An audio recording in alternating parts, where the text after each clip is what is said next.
Mailbag, nothing personal word of the day. Today is Friday, September 23rd. It's not really, though.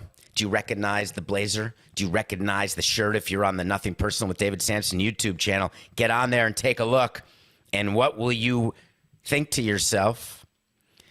That you may remember the 21st of September. Huh? Earth, Wind, and Fire? You remember?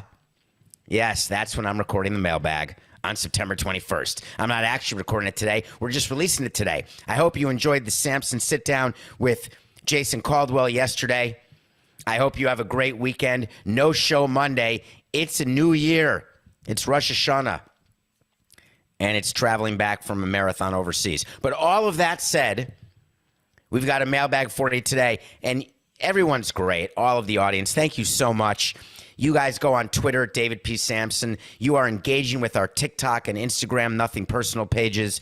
You are putting questions in Apple reviews. You're doing all sorts of things, and we love engaging with you. Yes, we do. And there's nothing I love more than starting a random day with a three-way. Coca, I don't know if you're going to keep that in. Is that too much? Too soon? Did I too much emphasis on it? Was there too much irrational exuberance with something that, my God, the only person who says it like that is someone who's never done it? Maybe. Maybe not. Huh? Mailbag. Morning, David. Let's get right into it. We have so many questions. I don't know how we're going to get to them all. Morning, David. Morning. Hope all's well. I'm fine. How do three-way trades work? Well, let me tell you, it starts with a cocktail. It actually does. Would you believe what GMs? It's not like Moneyball. They're sitting in a room around a table. Everyone's spitting tobacco in cups, popping sunflower seeds in while action is happening. That's not really how three-way trades start. You want to know, how do three-way team trades work? Are there three GMs on the phone at the same time? Never. Do two GMs have a deal, then one calls another to flip that deal? No. Here it is. Here's how you do a three-way. What's the number one most important thing that you need to execute a three-way? I'm going to go all day on this, Coca. Get ready. Cut it if you want. I triple dare you. Willing participants who've got the power to say yes and the desire to say yes. The second thing you need to accomplish a three-way deal is that each side gets something from both other sides. The third way to accomplish a three-way deal is when you've got a two-way deal that isn't quite there. So here's how it works. You have a need, you want a bat, you want an arm. You identify, because you sit around all day looking at the rosters of the other 29 teams, and you try to figure out, sure, we need that guy, and this guy, and we're willing to trade this guy, and that guy. You call up the GM for the team who has that guy, and you say, we'll give you this guy for your guy. They say, I don't want your guy, but I'm willing to give you this guy, but in order to do that, I want that guy. And you say, but that guy's on a different team. And the GM says, well, if you want my guy, I don't want your guy, I want his guy. You better call them up to get their guy and then give him to me. So I pick up the phone and call the third guy. And I say, excuse me, I'd like your guy to give to me because I may be moving it to give to that guy. Who would you like? Well, I'll tell you what I'd like. I'd like this guy from you and that guy from him. And if you do that, I'll give my guy to you that you can then give to him. Are you following that? The three-way trade happens because the third team is needed to satisfy the needs of the first team or the second team every time. It doesn't start. No deal starts as a three-way. This actually applies across the board, right? It always starts with a two, and then you say, hey, how about bringing in a third? And that's how the trade works as well. And you can't do a three-way unless there's total honesty of desire. If I'm trying to make a trade with a team and they're not willing to trade with me and they don't tell me why, I'm frustrated. Every time you talk to another team's executive, you say, I want this player. I've got these players available. No. Oh, what would it take? And what you're hoping it takes is someone else from your team who you're willing to trade, because one of the games that's played is you offer to trade people who you don't want to give up, hoping that they will say, no, we don't want that player. We want a different player. And the player they want is the actual player you wanted to give in the first place. And that gets worked on at lower levels, like on the field and batting practice, between scouts, in the stands during games, when people are watching via text at levels way below the GM, where we will tell our lower level baseball people to speak to the lower level baseball team of another team to intimate that we want a player on that team and that we've got the following players available, but sometimes we give the wrong list. Sounds a little Machiavellian, doesn't it? But it just happens to be true. It's sort of like game theory. You are trying to figure out a way to get what you want and to give what you want to get that which you want. It doesn't feel good when you give what you don't want to get what you want, unless you have to have it. That's when you don't make trades at all. We used to call that poaching. Poaching is when you are watching SportsCenter or CBS Sports HQ and you say, my God, that guy just broke his shoulder. That guy's having Tommy John. They need pitching. We've got pitching. We're going to call and we're going to ask for their best prospect, and we're going to give them our overpaid, expensive, middle-of-the-rotation guy because they're desperate. I've been desperate before. When Mike Lowell got hurt in 2003, we wanted Jeff Conine from the Orioles, and we got held over a barrel by Jim Beattie, who used to be my GM in Montreal. And we had to overpay to get Conine. Totally worth it, because Don Levinsky never made it, and Denny Batista was fine, but certainly not a superstar. But God, were they two good pitching prospects. And Jeff Conine at the time was not worth those type of pitching prospects, but we were under a barrel. Over a barrel? That's 2 shows out of 4 days. Is it over center, under center? How many people, Coca? I got 5 people telling me, David, it's under center. You told me that too, so you'd be 6. So you call up a team and say, hey, we got to have your guy because we have an injury. The other team's GM knows exactly what's going on. So they say, all right, but we're going to take 2 of your best pitching prospects. But what they could have said is, fine, we'll give you Conine. We'll take that prospect you have, but we want a prospect from the Schmegegel team. So I've got to call the Schmegegel team and beg to get that prospect, even though I don't want him, but I know the Orioles want him. So that's actually how 3-way trades work. They are very rare. They happen, but not often. And the reason why is it's very difficult to get 2 teams to agree on anything. When you have to bring a 3rd team in, it just creates more personality. There are owners who say, I'm not doing a 3-way. I mean, not all owners, but many owners say, I'm not doing it. I'm not trading in division. I'm not helping that guy make his team better. That actually happens. That sort of high school cafeteria sniping BS actually happens everywhere, where an owner says, I don't care who wins, but I don't want it to be him. It's happening in the NFL with Haslam right now. Every owner will do anything they can to make sure the Cleveland Browns do nothing but stink. It happens in baseball. It happens in basketball. 3 ways. Thanks for the question. All right, let's keep going. Love your show. Thank you. Especially your behind-the-scenes baseball talk. Thank you. What are the behind-the-scenes activities that have to happen after a trade is announced? Oh, I like this. These actually go together. Coca, it's like you put them in an order to make it a flowing show. I love that. Not your first rodeo, because I remember. You've talked about behind-the-scenes interactions that may happen between clubs leading up to a trade, and I just did. But I'm interested in the boring post-trade details. This is amazing, by the way. Like revoking parking passes, taking name tags off lockers, or even legal issues like transferring legal rights to a player's name. Love it. All right, let's answer a question: what happens after a trade? So, to have a trade, you have to have a signed document. The document is written by your assistant general manager. It is approved by your legal department and by your GM and by your president. The trade document is a contract that says the Miami Marlins on September 21st, 2007, or let's do a real one.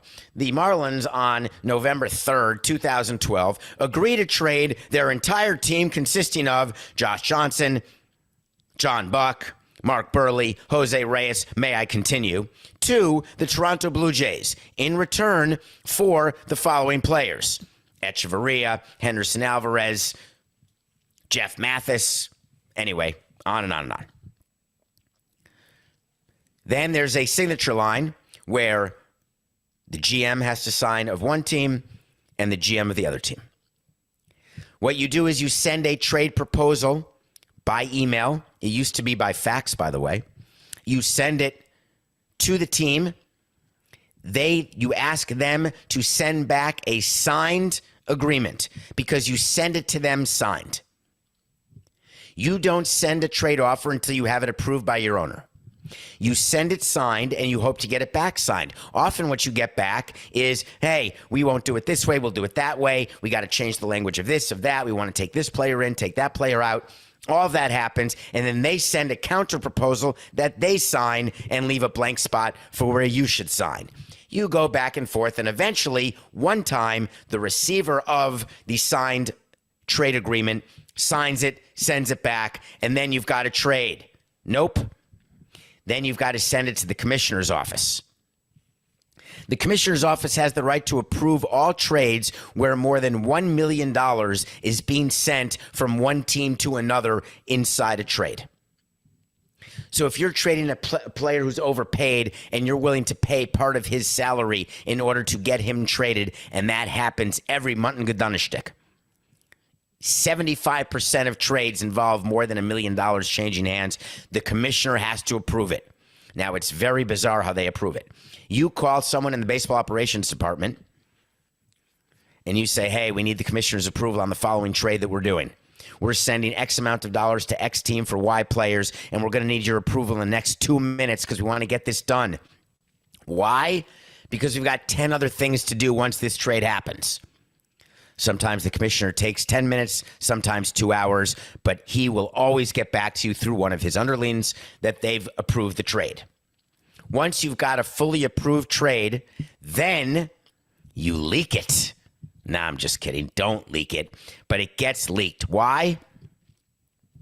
Because once you have an agreement signed, once you have the commissioner approve, then you go into medical. Medical is when the trainers and doctors for each team speak to each other and say, hey, how's Josh Johnson's elbow? Pretty sucky. How's Henderson Alvarez's elbow? Ooh, it's fallen off. Ooh, that's not good. Can I see some charts? Sure, we'll show you one set of medical records, but not two. What do you think? Then the doctor calls the GM and says, ooh, I wouldn't approve that guy, or I'd approve everybody, you're good to go. Then the GM speaks to the president, the owner. Then you speak to the manager and say, we've got a trade in place. We've got approval from the commissioner. We've got medicals. All have been approved.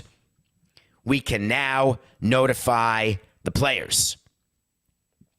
Before you notify the players, there's 3 steps you take. 1, you notify your clubhouse manager. Your clubhouse manager is the person who goes into the locker of the player who's being traded, packs up all his stuff, takes the nameplate off the locker, keeps the nameplate, puts all the stuff in a Marlin duffel bag, which they get to take with them to their next destination, puts a bunch of his bats, which are property of the team, but we give the bats that have the player's name on it to the player in a bat bag, and we get it all ready because that player is going to get a call from his new team's traveling secretary. That's the second call you make to your own traveling secretary, where you say, hey, George, we're about to acquire the following 3 players from the following team. Call them up. Here's their cell phone numbers.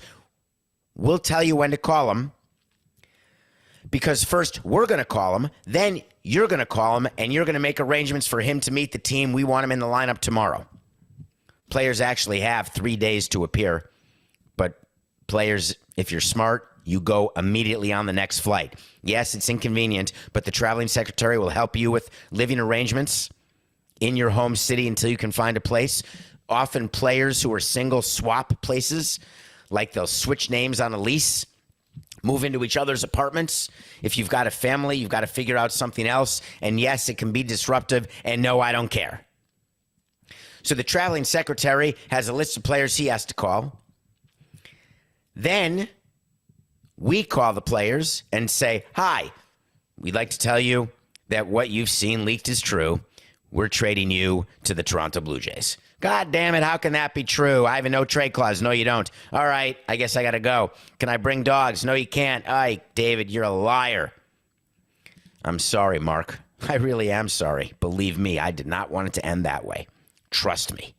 Total mea culpa. You've heard me say that Mark Burley is one of the only players I've ever called prior to a trade and the relationship that it cost me. There have been a few, but no relationships have suffered the way mine did with Mark Burley and his family. So you call the player. You tell the player they're going to get a call from their new team. The GM of the new team calls the player. Welcome to the team. We want you. We're excited to have you. You're going to hear from our traveling secretary, who calls the new player and says, get to us in Toronto or Baltimore or wherever we're going. Then the new clubhouse manager will go to the sewing machine that is in every single clubhouse, find out what number the player wants. If that number is taken on the team, then they call the player and say, hey, what number do you want? You can't have number 6. What number do you want?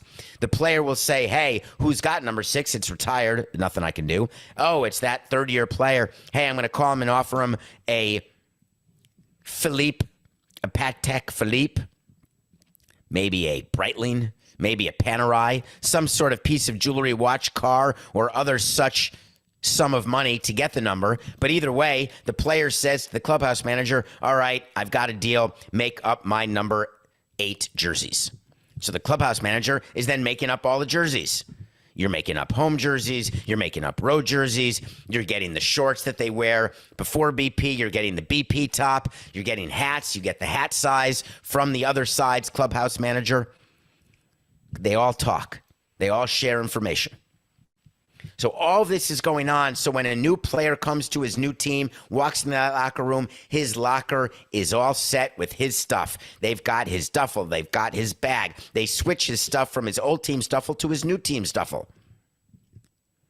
They get the traveling suitcase because every player gets a suitcase with the Marlins logo on it to take on road trips. We don't want to take a guy with a Blue Jays bag on a Marlins road trip, so we give him a Marlins suitcase. We have a bunch of suitcases, and we sew on or iron on the Marlins decal. So there are tons of things that are going on, but guess what? Not one of the things I've mentioned actually makes a player switch teams. You can call the player, you can exchange medicals, you can have a signed agreement, you can have permission from the commissioner. He can have his new uniform, new hat size. He can have a new apartment, a new hotel room. He can have a whole new life.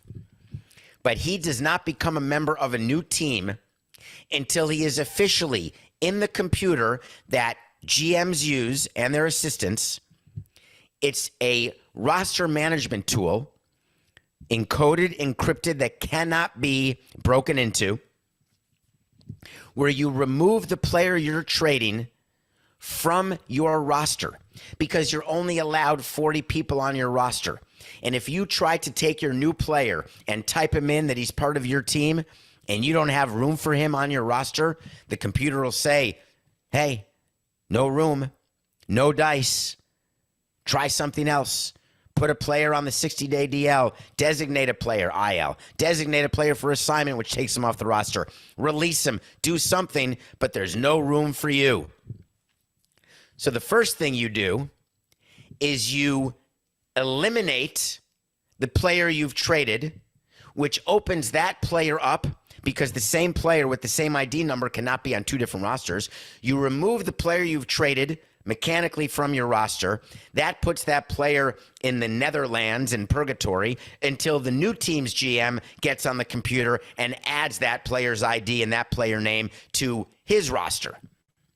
Then once you've got room on your roster for the player you've let go, you then add the player from the team where you got him, who's in his own purgatory, and you put him on your roster. That is the way that players switch teams. Now, here's the interesting part that can lead to someone getting fired. When you get assigned the contract of a player, and that's the term that we use, we are assigning you this contract. That means the new team is responsible for every provision in that contract that that player has signed with his old team. That contract was between Jeff Conine and the Baltimore Orioles. Well, we now have him on the Florida Marlins. Guess what? That contract still says Baltimore Orioles, but every single thing in it, we are responsible for as his new team, the Florida Marlins. If you don't read the contract that you are getting assigned to you, shame on you. You have to read about how much the player gets paid, when the player gets paid, what the perks are in that contract, what the bonuses are in that contract.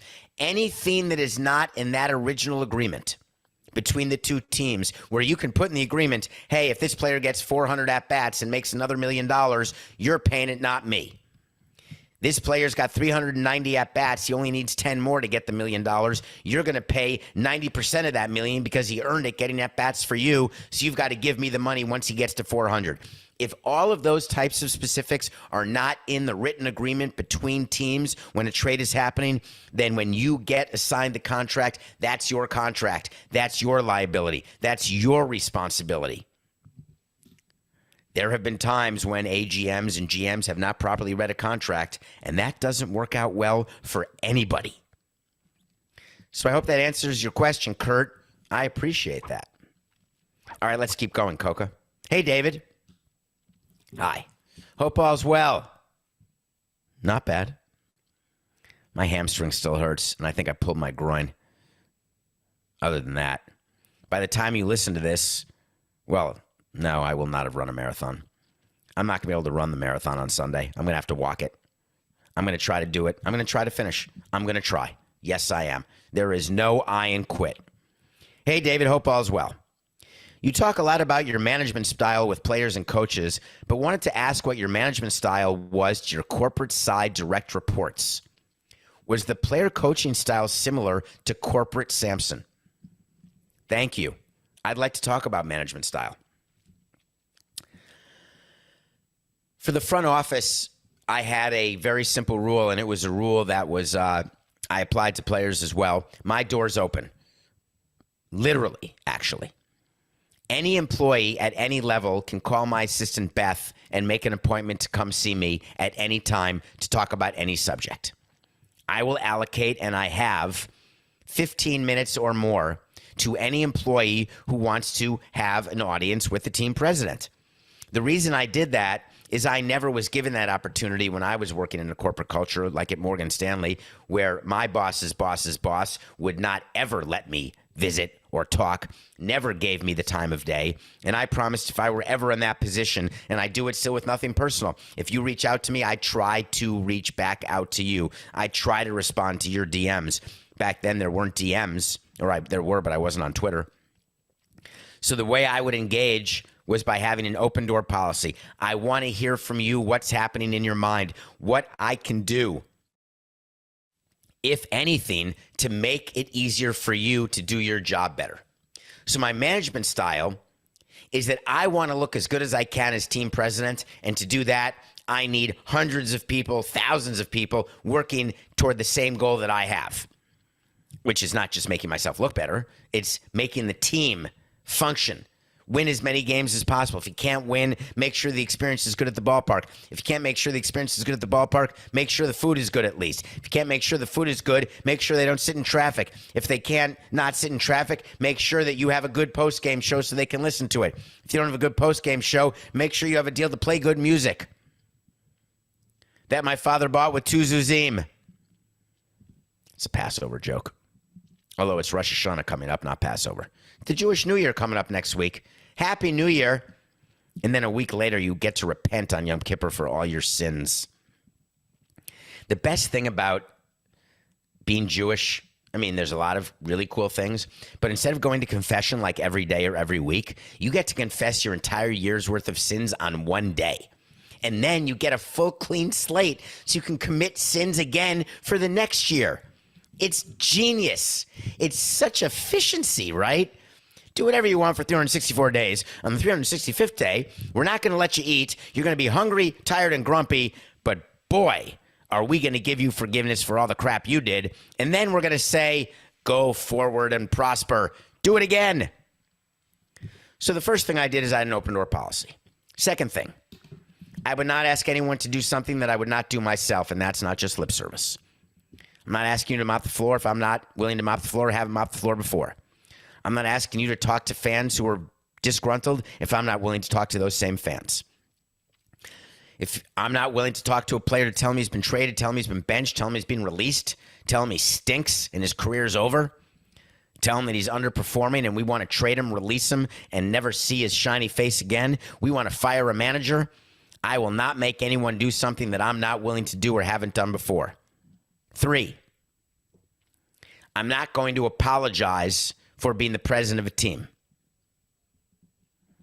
I'm going to give you an opportunity to move up the ladder with either title or money, but I'm going to give you enough rope to hang yourself or to climb all the way up the ladder. That was always the philosophy I had. Obviously, that is insensitive, and I don't mean that literally. And looking back, I would have put it a different way. But I am giving people the opportunity to do their jobs. You want me to sum up my corporate management style? Do your job.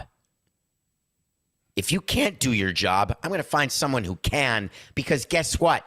While I could do your job, I don't want to do your job. Another style. I'm going to make sure that people are working hard, so I'm going to enable them to play hard. Corporate outings, birthday dinners, birthday calls from me, parties. I want people to have fun because life is not just about work. But I'm going to want you to party hard, but I'm going to want you to work hard too. So another management style is work hard and play hard. Don't just play hard. You're not going to last. Don't just work hard. You're not going to last because you're going to burn out like a shooting star. There is one person I came across in my career. One person. You know who you are, Michelle. Never seen someone work harder. Ever. Did you have fun? I hope you did, Michelle. I hope you have fun in your retirement at least. But I will say this. Working hard, playing hard, that's part of my style too. Do you think that I treat players differently than other employees? No, they're the highest paid employees. There's no doubt about that. The majority of players made more than I made.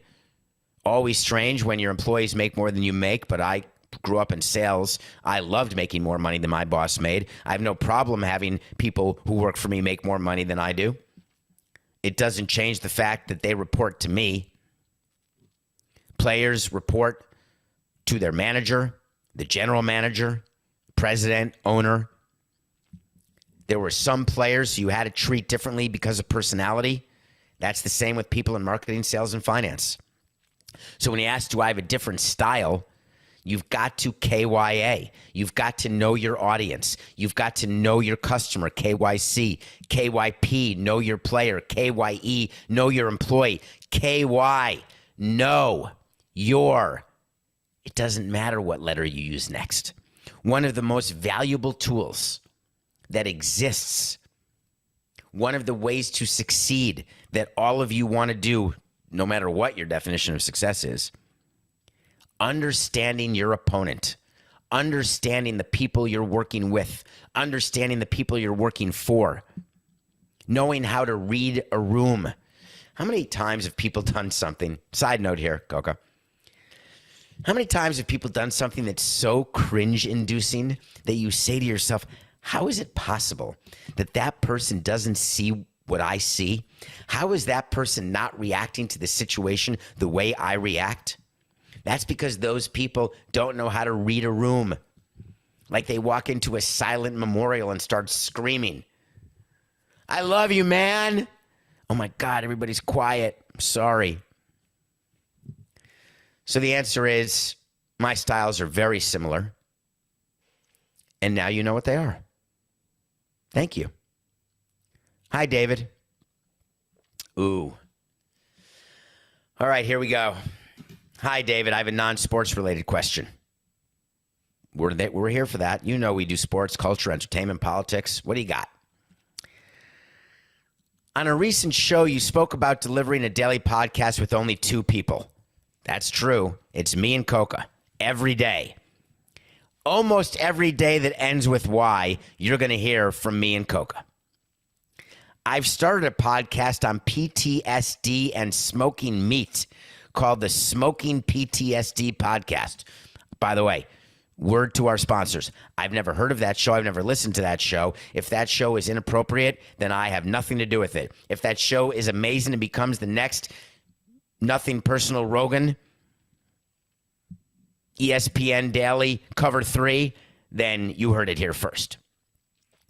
I started a year ago and then stopped after I was sick for a while. I finally recorded another episode after almost a year-long hiatus.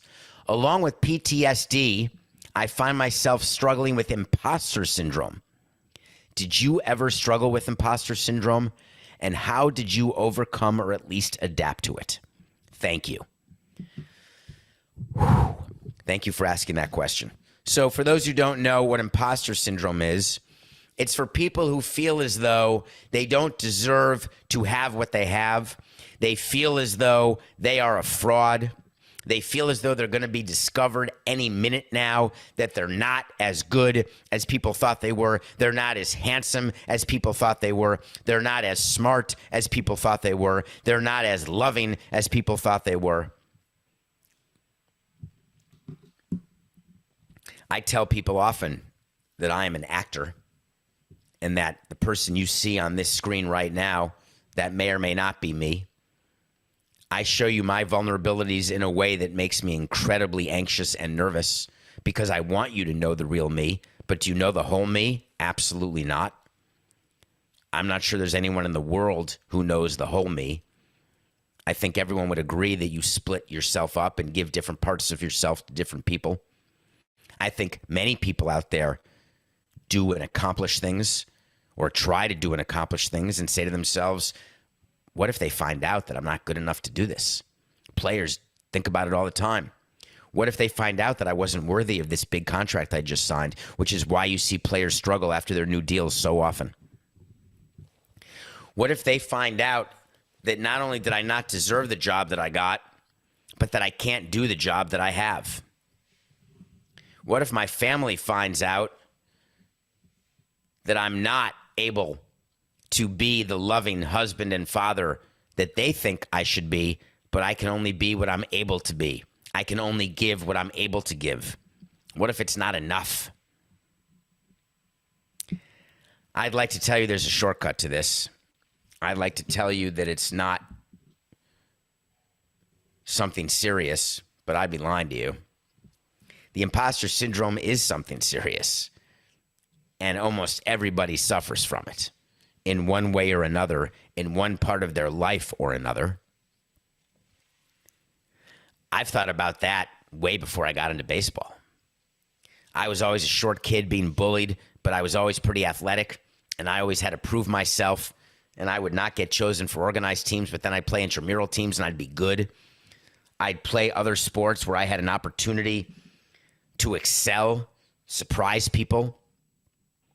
What if people realize that I'm actually just insecure and that when I'm the class clown, it's because I need attention so badly because I don't get enough in various other parts of my life?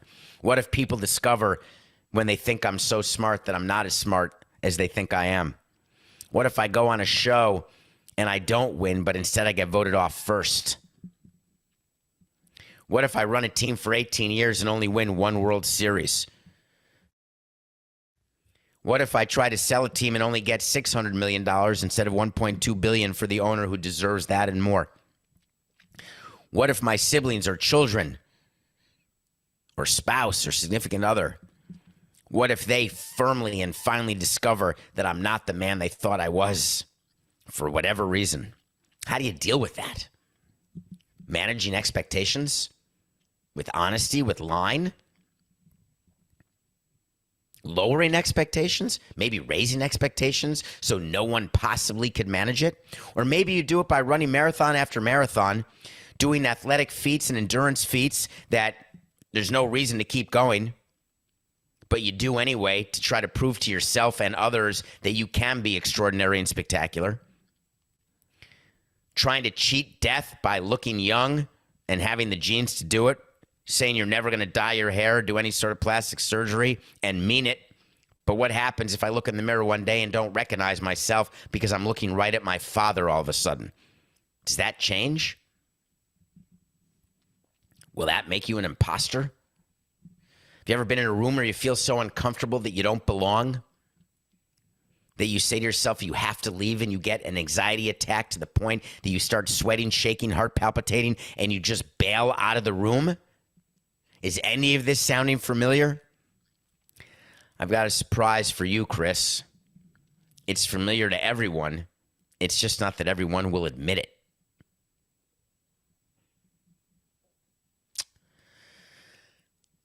Yeah, I struggle with imposter syndrome. Do you? Hey, David. Let's do another one, Coca. Hey, David. Hope you had a great trip. Haven't come back yet. Oh, you're talking about the last one. Listen to the mailbags while you were gone. Oh, this is Africa related. And just wanted to say that I appreciate what you do immensely. So now in my head, I'm thinking, does this person mean that? Or is this person just saying that because they want their question read on the air? Or are they have no comparison, right? So they hear my show and say, wow, this is a great show, but they don't listen to other shows. Or maybe they just don't like their own voice, so they want to hear someone else's voice. I can give you 20 different things that are in my mind when I read that sentence, and you wonder why I don't sleep? I would love to pick your brain sometime about what sports psychology looks like in the clubhouse and if it benefits players or management more. I've been debating for a few years about getting into sports psych and would love to know more about what it looks like from an interior perspective. Yes, yes. In 1999, upon joining the Expos, I had a friend named Jeff Fishbein.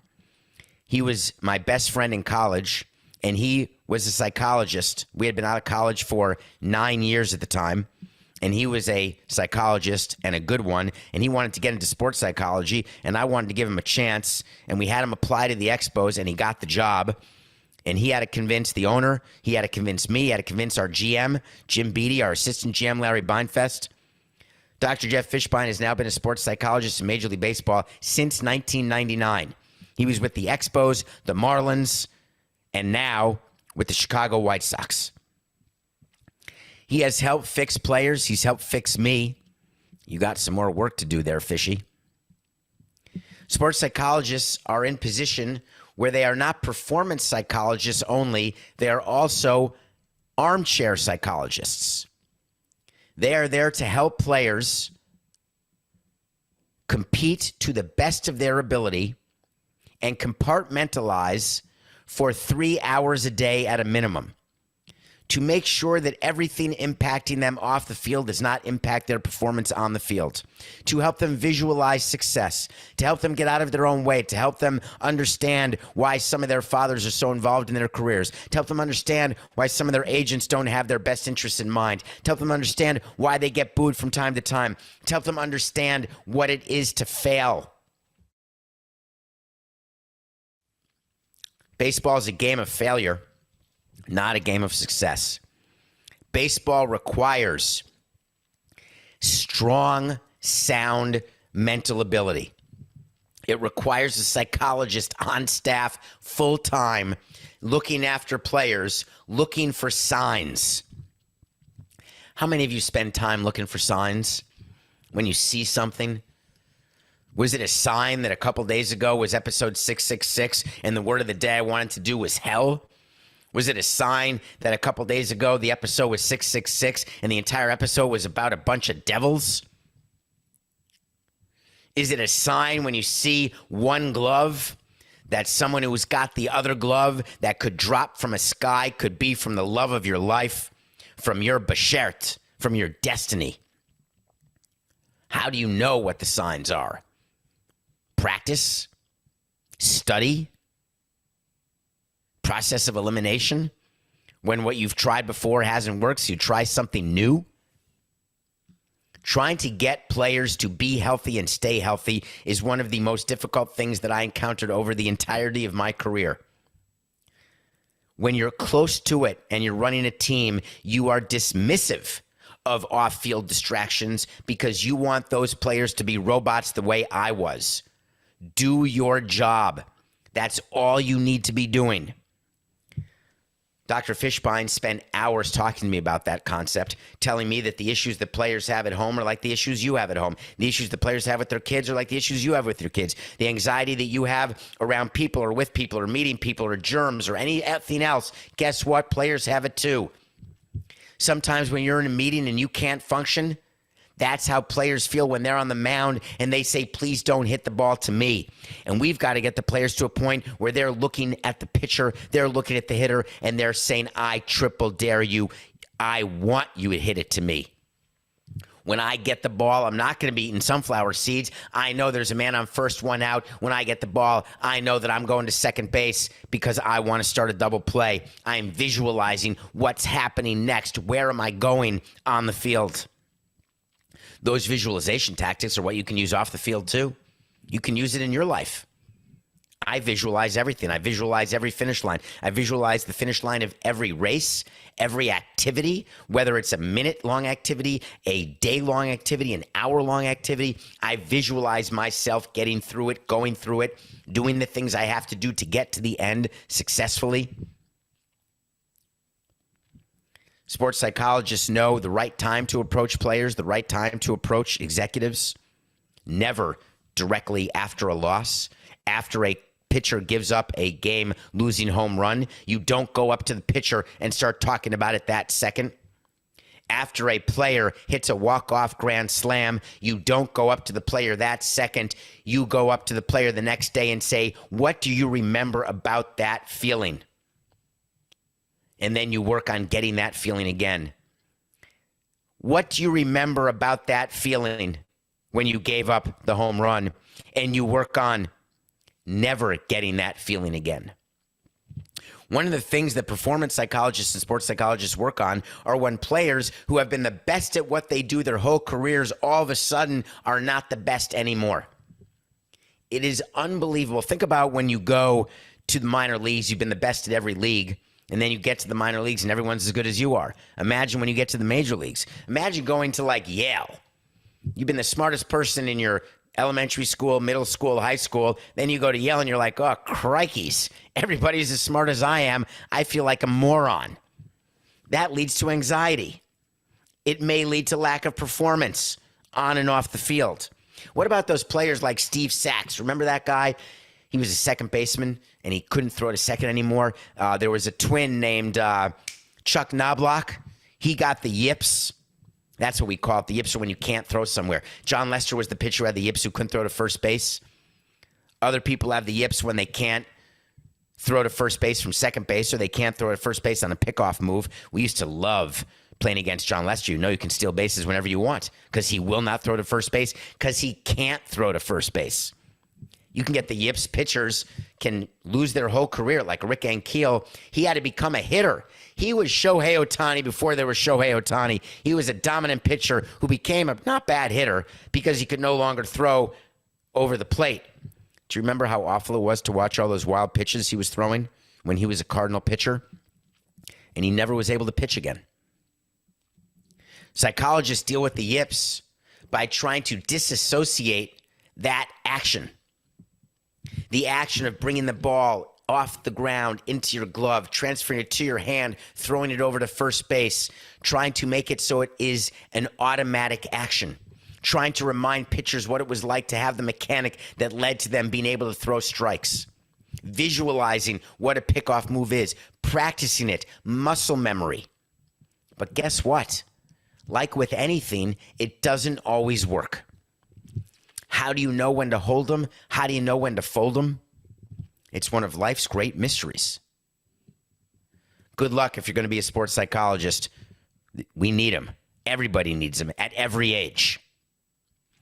Well, that's the time for today's mailbag. So many more questions to get to. Hey, have a great weekend. Enjoy football. Enjoy baseball. We'll be back on Tuesday. Happy New Year to those who celebrate. Happy Monday to those who don't. Remember, it's just business. Although a lot of these questions were quite personal.